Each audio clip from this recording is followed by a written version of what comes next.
So you make all these cards yourself, or you get them printed, and so how does it work? Well, what's your stall about? Okay, so basically we design and print everything in-house. So you can see our beautiful old letterpress down here. Oh, there, yeah. 1950s Heidelberg windmill platen. So every aspect of production, apart from paper making, of course, we do it in our studio. So it's a family-based studio. It's at our house. Everyone has a bit of a go at everything. The kids do designs. Yeah. Sorry, I should have started. What's your name? Joe Olive. And what's the name of your shop? Yeah. Your store? Olive and the Volcano Letterpress. Okay, well there we go, right there. Yep. We're situated just near Mount Warning, so hence the volcano aspect. So how did you get started? Like, Yeah. this is not the average 9 to 5 sort of situation. You know, going to the Channon markets on the weekend. So I've had many lives, but I'm a printmaker. I was trained as a printmaker, and with a really huge interest in keeping letterpress alive. A lot of letterpress knowledge and skill is being lost with the older generations, and a lot of the machines are being run down. So for us to kind of have this knowledge and history as part of what we do, we're able to have a creative business, we're able to have a family business as well, and family is a really big part of what we do, being flexible with family. And keeping skills alive that are being lost all the time. So, okay, and how long have you been doing this? Like, you say it's a family, is it like passed on? No, not generational family. But basically we've had our press for about 18 months. It's quite new. Yep. We spent the first year teaching ourselves how to use it, because we basically got a handshake and a little manual and a good luck. And so then we had to kind of teach ourselves every aspect of plate making, of printing, and it's a constant learning. So why did you do it? Like, if it's so hard and so difficult, you know, obviously it's creative and all that. It's beautiful, and it can't be lost. We can't lose it. It's just such a beautiful thing to pick up a letterpress item and to have an emotional response to something, rather than everything being digitised now.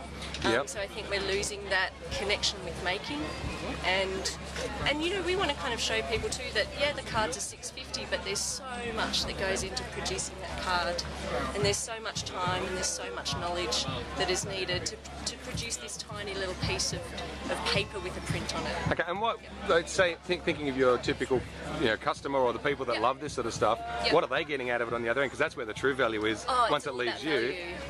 What are they getting out of your products, do you think? Okay, so they're supporting someone who's living a creative life, and who are keeping older skills relevant, and also they're getting an emotional contact with something that you just don't see every day. For us, being makers and making everything from scratch, what we're trying to do is educate people as well in terms of what it takes to make those beautiful things that you hold and touch and pass on and give as gifts. So a little bit of us, really, it sounds really cliche, but we kind of feel that we're so involved in the process that what we put into it is what goes out to the world, so that's really important to us. Okay, and so so what were you doing before this? So you were doing just like 9 to 5, typical sort of job type thing? Or? Okay, so I've got 3 little kids, so the mother thing was very consuming and all-consuming, and still is. But before that, I was hand binding books and selling them at markets as well, and doing personal projects and artist books, so exhibiting print work as well. And then before that, I was teaching visual arts and before that I was doing lots of things, travel agent, massage therapist, but full circle now to what I really always should have been doing really, and that's just being involved with paper and ink and print. Okay, so what's your, say for someone who's thinking of doing a market store one day or something like that, what have you learned from doing markets? Yeah, what kind of works in this environment as opposed to the hard sell of other situations? I'm not big on the hard sell. Yep.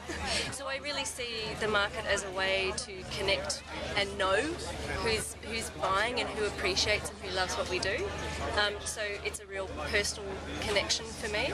And even if I didn't make $1, I would still really like to talk to people about the processes and the materials and describing paper and describing what it takes to make these works. So when I say it's not about the money, you've still got to make a living. It's really important. You can't do this without making a living. You have to absolutely love it, or you're not going to get up at 4:30 and 5 on the weekends.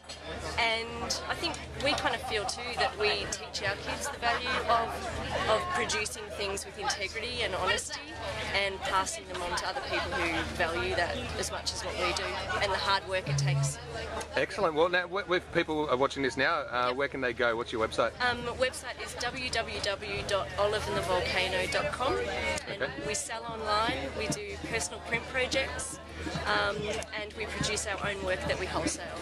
So that's where you can see it. And Facebook and Twitter and Pinterest and Instagram. All the good ones. Yeah, you got them all there. All the big ones, yes. Excellent. And this stuff will do really well on those places too, I'd imagine, because it's visual. We get a lot of traffic from our social media sources, yes. So I spend a bit of time doing that.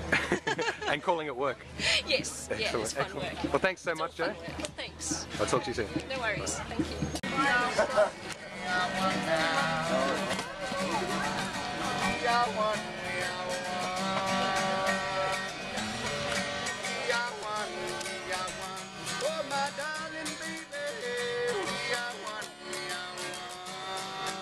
One more time.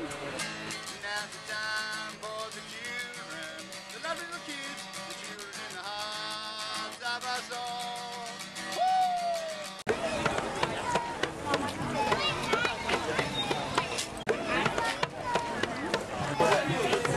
So man, I was walking in, I saw the biggest pan I've ever seen.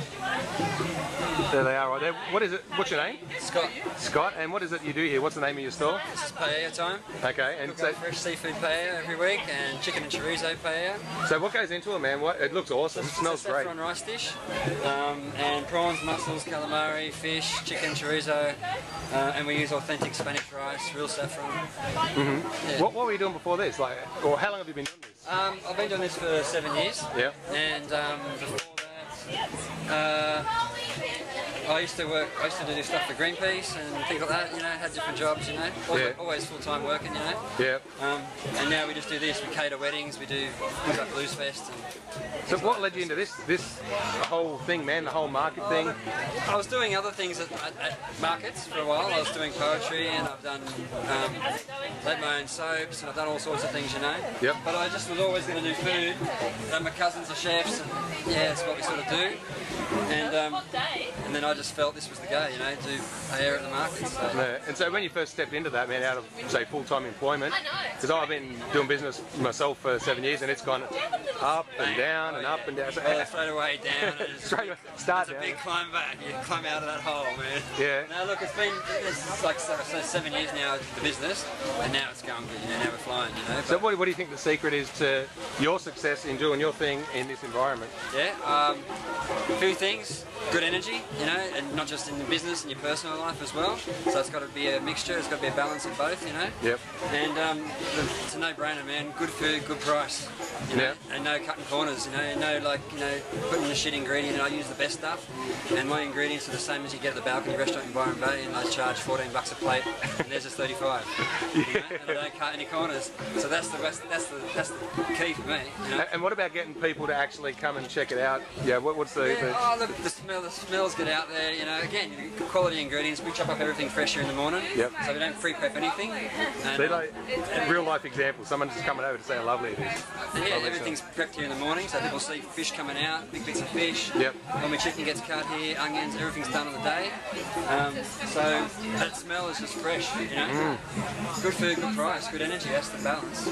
Excellent, man. Well, thanks for your time. If people want to find out about you, do you have like a website or something, or do they have to actually get out? Just the email, payallthetime@bigpond.com. Okay, and so are you only at the Channon, or do you go to other places? Channon, Byron and Bangalore markets. Excellent, mate. Get down there, guys. This is awesome. Cheers, man. Thank you, mate.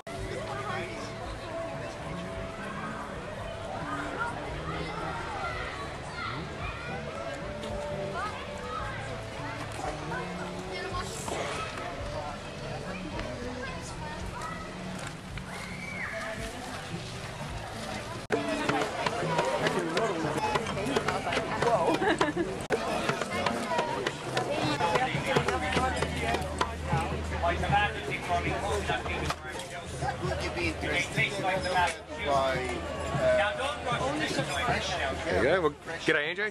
G'day, how you doing? Going good, man. Now listen, you've got a shop here. What's the name of your store? It's Lula Valley Leather. Okay, and we're at the Channon markets today. Is this the only place you kind of do stuff, or you do place other? No, I do Bangalore and Byron as a rule. Yep. And Lennox occasionally. Okay, so do you want to talk us through kind of your wares, what you do? Yeah, you make the stuff yourself, or? I started making leatherwork simply because I couldn't find anything to satisfy myself. There's like a men's satchel bag. There's just nothing available on the market readily. Yep. And what was available, I wasn't happy with the quality, so I started making my own bag back here. Much abused, but 3 years old now. Still holding up, which is good. It looks like it's a good top condition. You can tell some stories. Yeah.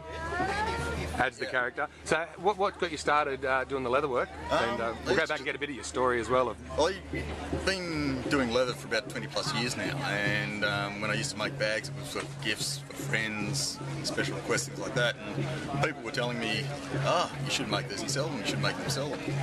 And when the last company I worked for folded, yep. I was like, okay, that's it. I'm going to start my own business and start doing leather work. And so that's how you got started. It wasn't like I'm going to go into business and then I'm going to leave my job and all that. It kind of happened for you. Yeah, I've worked for quite a few companies, and recently the companies I've been working for seem to be going downhill. Yeah. So when I got let go due to poor performance for the business, I decided to work for myself. Okay, so how was that transition for you? It's a head messing thing to go into business if you've never done it before. Did you have help? Yeah, it's a steep learning curve, but I got into the NICE program, the new Enterprise Incentive Scheme, yep. Through Nortec, and they put me through a Cert 4 in Small Business Management, which was fantastic. Learned things that I didn't even know I needed to know about. Yeah, so you don't know what you don't know. Well, exactly. And all of a sudden I'm discovering all these things that, I need to be able to do that. I need to be able to do that. Help me with marketing, how to run a business properly, how to manage my funds, yep. and as well how to target products to a customer base. Okay, so how did you go about doing that? So you got started in the business, but when you start marketing, generally everyone gets it wrong at the start till they get it right. Yep.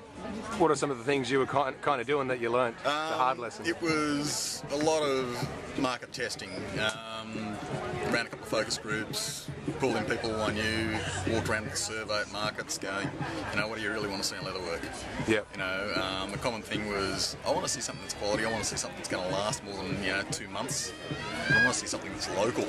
Yep. Instead of, $15 online, Pakistan. Yeah. Okay. Yeah. So that kind of lends itself to doing the markets. Yeah. So why did you go to the markets, or was this the first thing you went to? I went to the markets initially because it wasn't a huge capital outlay to get involved in the markets. It's a reasonable fee per day. The biggest capital outlay I had was the marquee we're standing under. Yep. This one here. Yep. Not all much of muchness. So getting started in markets was a cost-effective way to start making people aware of my products. Yep. And getting the name out there, letting them know that I do this and this is what's available. Okay, so and about the product line that you got, Did you go through a whole range of different things to kind of find out what's going to work for you or what's not, or you just, how's that sort of thing work? What I did was I had a look around. Had a look at what styles were popular. The small ladies' bags like those ones, same about the size and shape, seemed very popular. And also had a look at what is available, what's not available. Satchel bags, there's hundreds of designs out there, but there's very few that are based on the old saddlebag style. And most of them are fairly thin, fairly lightweight. So I decided to go and make something that will last. I make my things to last 5, 10, 15 years. Yeah.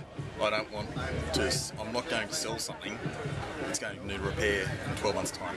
Yeah. That's my whole idea.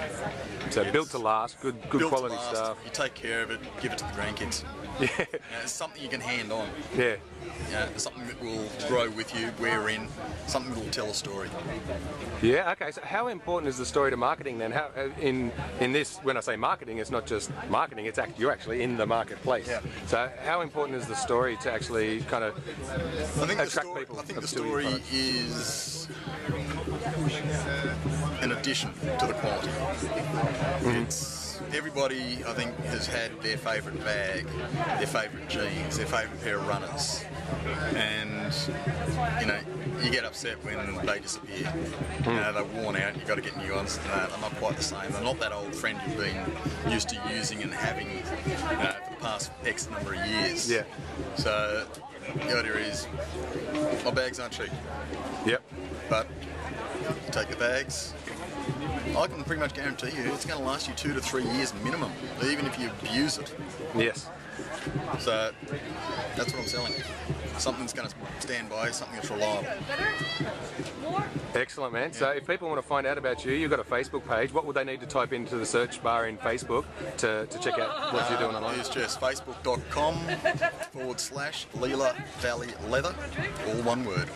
Excellent. All right, man. Thanks heaps for your time. Okay, thanks for sharing your story. Likewise.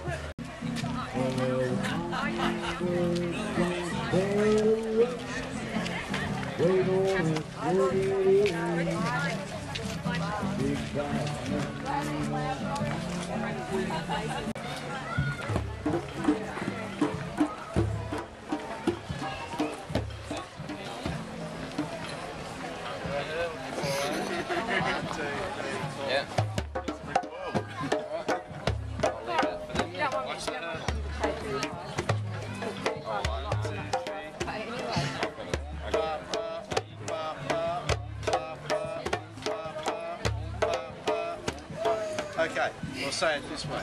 Right, left, right, left, right, left, right, left, right, left, right, left.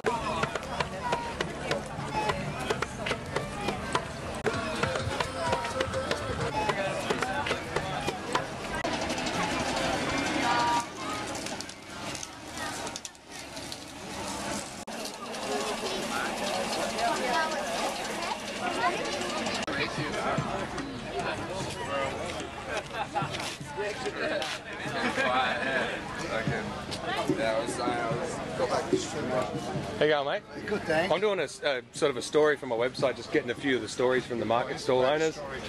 Oh. This guy's the storyteller, is he?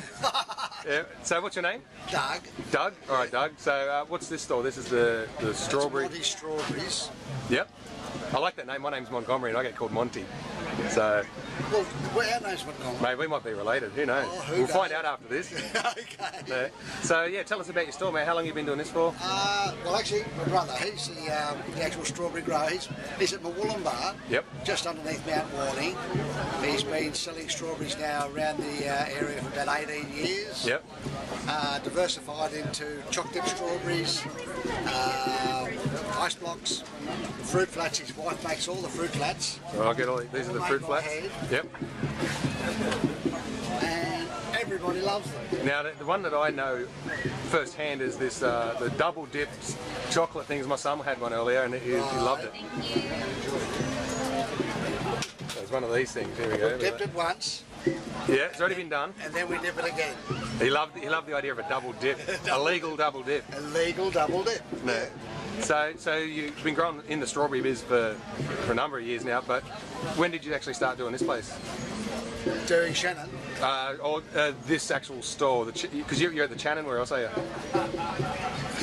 I'll wait till the boss comes round. Yeah. Big brother.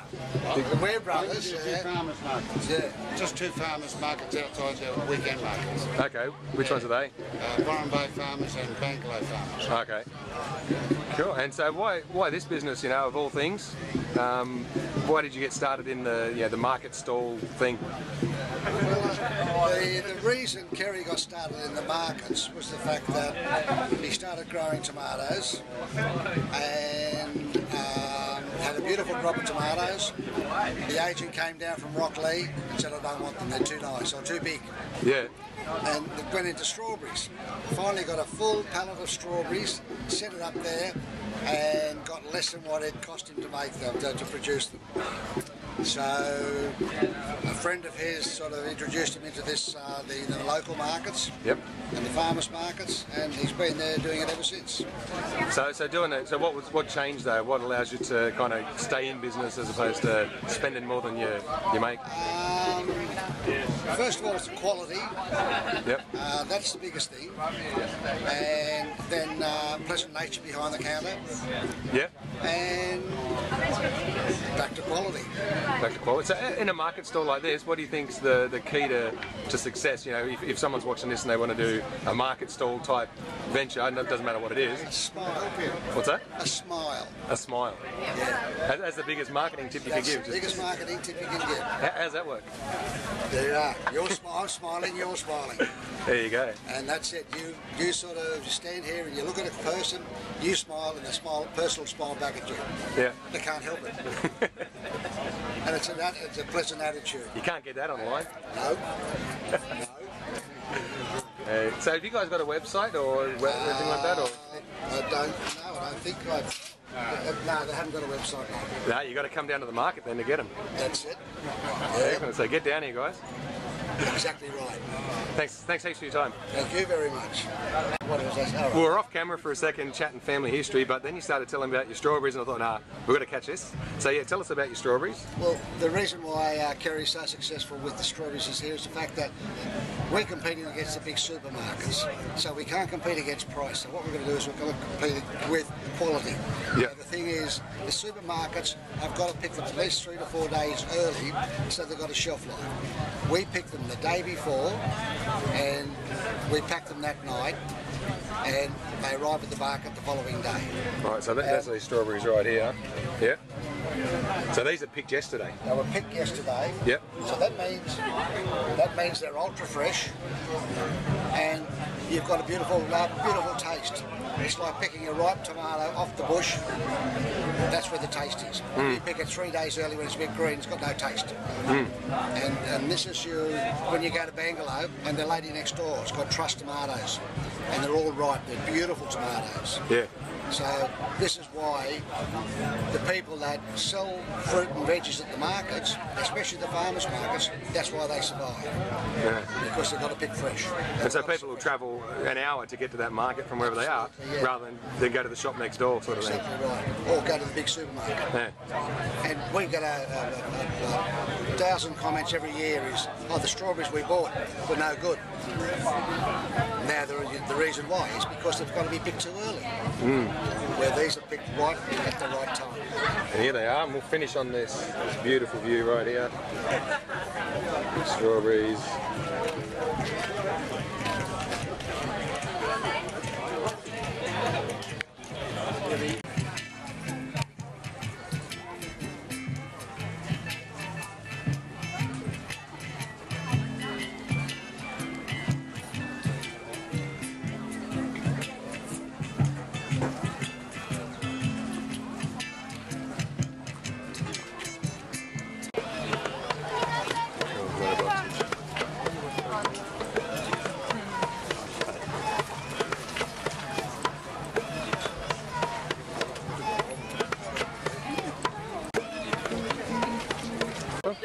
called Be Natural, BEE. Yep. And then we basically sell honey products, honey-based products that we make ourselves in Byron Bay. We've got a little unit in the industrial estate, but we started at home in our garage. So how long have you been doing this? 21 years. Okay. Exactly. So you know a little bit about honey now? Yes, that's right, yes. And so we're at the Channon markets. Are you at the other markets as well, like Yeah, throughout we the do Northern Rivers? Bangalow and Byron Bay. Bangalow, Byron Bay and When the we Channon. started, we used to do 16 markets a month because that was our income was only coming from the markets. Yeah. And then after we sort of started wholesaling, distributing and doing mail orders. So. Okay, so what are the products that we got here? I'll go around to the front and we'll just have a quick look.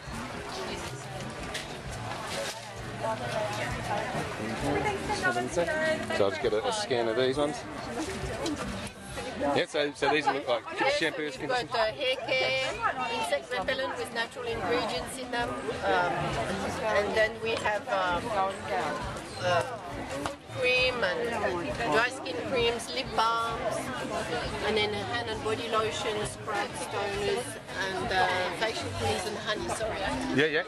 Yeah, you serve your customers, that's good. Thanks, honey.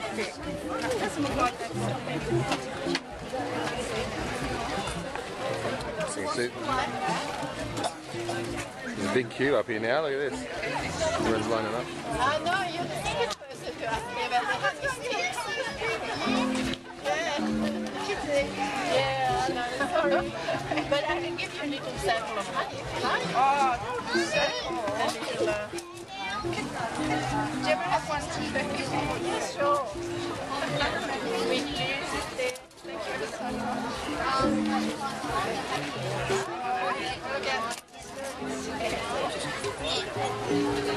There you are.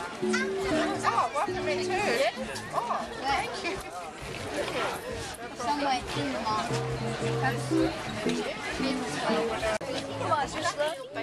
Oh, yes, please. Thank you. So do you have a website? Yes. Yeah, what's the website called? BeNatural.com.au. Okay, benatural.com.au. There you